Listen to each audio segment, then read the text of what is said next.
Assalamualaikum warahmatullahi wabarakatuh. Sobat sekalian, kembali lagi di channel Lutfi Isomuddin. Kali ini ada video yang cukup menarik sobat sekalian, terkait pasca penetapan Hasto Kristianto sebagai tersangka oleh KPK.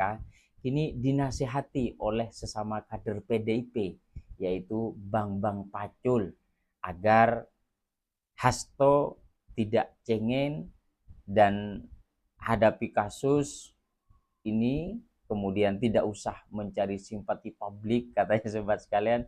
Malah dia menyampaikan tidak perlu dilawan Jokowi, karena Jokowi itu orang baik, rugi nanti kalau dilawan, katanya. Tidak usah berlama-lama sobat sekalian, mari kita simak videonya. Semoga diberikan keadilan atas praktek-praktek kekuasaan yang tidak benar ini. Terima kasih. Pak, yang dicurigai siapa? Ibu Mega juga sedih, Pak. Kami semua menangis. Para kiai menangis. Ibu Megawati menangis. Kami tidak menyangka ada orang yang menggunakan cara-cara seperti ini. Tidak boleh sedih, tidak boleh mengeluh. Kamu mengeluh itu kan mau mencari simpati. Nggak usah mengeluh. Orang tidak akan bersimpati kepadamu itu pura-pura. Kalau kamu mengeluh dia simpati, oh ya double. Ya, video yang kedua ini sobat sekalian.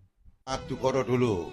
Madukoro itu representasi dari kesatrian Wismanya Arjuna. Namanya Arjuna kan orang di kota tahu, wah Arjuna itu playboy kan gitu. Tidak ada seorang yang menjadi playboy itu orangnya kasar, nggak ada. Playboy itu pasti Madukoro. Madu itu hal yang menyenangkan, koro itu ukoro itu kalimat. Semua kalimatnya yang keluar itu serasa manis dan menyehatkan. Itu Madukoro. Jadi kalau kau bicara Madukoro, yaitu nomor satu, kata-katanya pasti oke. Lu jangan pernah bicara kasar. Pernahkah engkau dengarkan Bambang Pacul mengeluarkan statement di koran, di TV, statement yang melukai hati orang? Nggak ada. Saya jaga betul. Bagaimana Anda memenangkan hati, itu paling utama. How to win the heart, and then how to win the mind. Gimana Anda memenangkan hati, itu langkah satu. Langkah dua, baru memenangkan pikir. Mohon izin, adik-adik dari UI ini utamanya paling seneng memenangkan pikir. Jadi kalau melihat kawan diskusinya terkapar dengan argumentasinya, wah itu orgasme intelektual. Gitu. Kau lihat di wajahnya Pak Rocky Gerung kalau sudah selesai membantai Andri Rosadi. Gitu.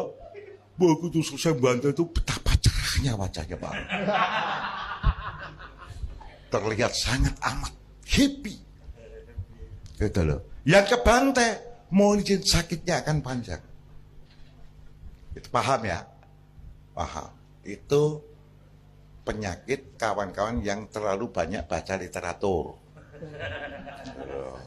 Jadi kayak Pak Rocky Gerung itu literaturnya kan luar biasa bos. Banyak sekali dan selalu bisa mengutip kata-katanya. Ini dari ini kata-katanya ini pakai bahasanya bahasa asing pula. Percaya kita, wah hebat nih Pak Rocky. Betul. Tetapi ingat baik-baik. Jangan melukai. Kalau melukai berat. Pak Rocky juga pernah ini sama Pak Jokowi toh, masih inget toh? Jangan salah loh. Jangan pernah ngelawan orang baik loh Pak. Ini rumus dari kakek saya. Jangan lawan orang baik. Yang kedua, jangan lawan orang cantik. Kalah kau Pak sama orang itu. Jadi jangan serang Jokowi, rugi kau.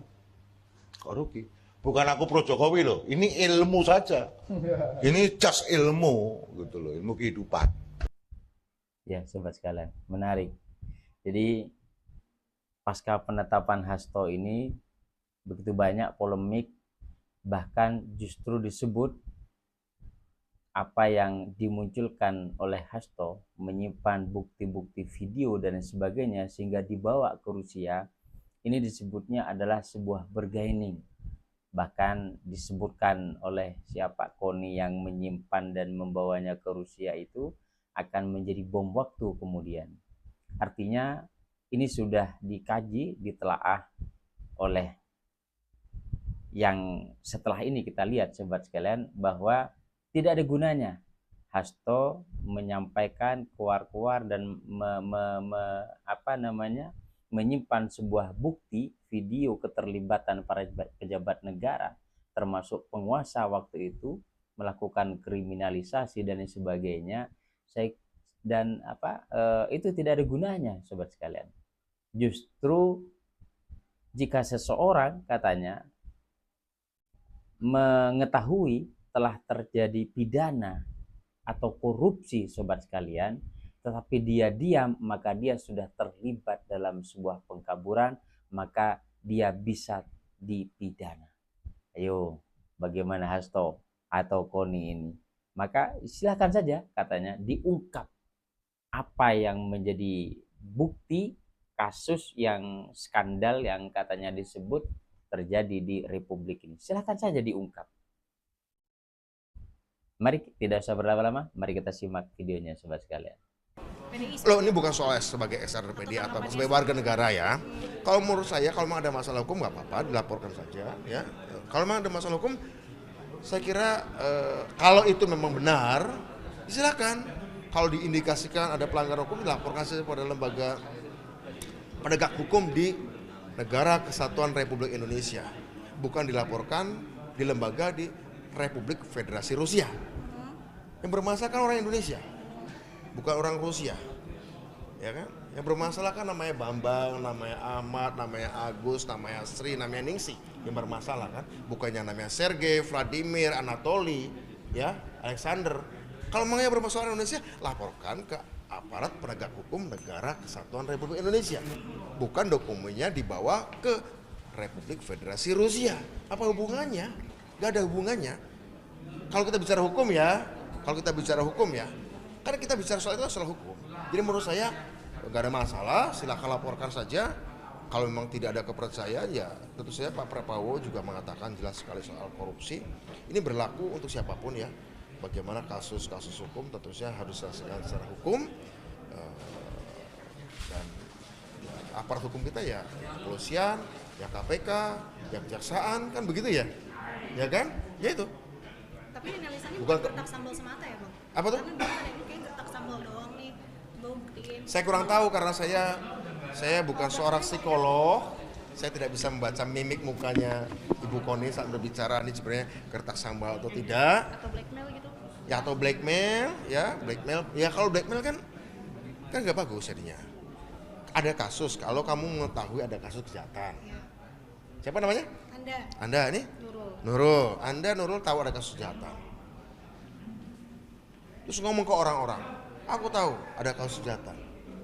Tapi nggak kamu laporkan, Anda juga terpidana. Anda ikut menutupi kasus kejahatan itu. Nah, disadari nggak tuh? Budiman Sujatmiko ngomong, aku tahu kok ada dia berbuat jahat. Terus gimana laporannya? Nanti aja, itu urusan gua, laporan. Nah, nggak bisa kayak gitu. Saya bisa dituduh terlibat dalam pengaburan, penutupan, pengelabuan. Ya kan? Saya kira tidak perlu jadi seorang sarjana hukum untuk menyadari bahwa itu keliru. Ya kan? Tidak perlu jadi seorang sarjana hukum untuk mengetahui itu keliru.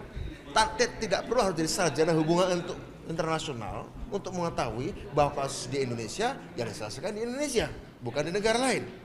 Berarti Mas Hasto keliru dan menutupi Pak Hasto kelihatannya belum pernah ngomong ini ya. Kayak yang berbicara kan Pak Guntur Romli dan Bu Koni. Mungkin lebih ditanyakan. Kecuali Pak Hasto pernah mengatakan itu, setahu saya Pak Hasto nggak mengatakan itu ya. Setahu saya. Yang mengatakan Bu Koni dan Mas Guntur Romli. Setahu saya ya. Tanyakan pada mereka saja ya. Apakah benar, apakah hanya memakai nama Pak Hasto atau gimana, kita nggak tahu. Saya juga bukan penyelidik, tapi selesaikan saja secara hukum. Luar biasa sobat sekalian. Kawal terus penanganan kasus korupsi di negeri ini. Kita dorong bagaimana pemberantasan korupsi di masa pemerintahan Prabowo Subianto ini benar-benar diberantas sampai ke akar-akarnya. Sampai berjumpa di episode berikutnya. Wassalamualaikum warahmatullahi wabarakatuh.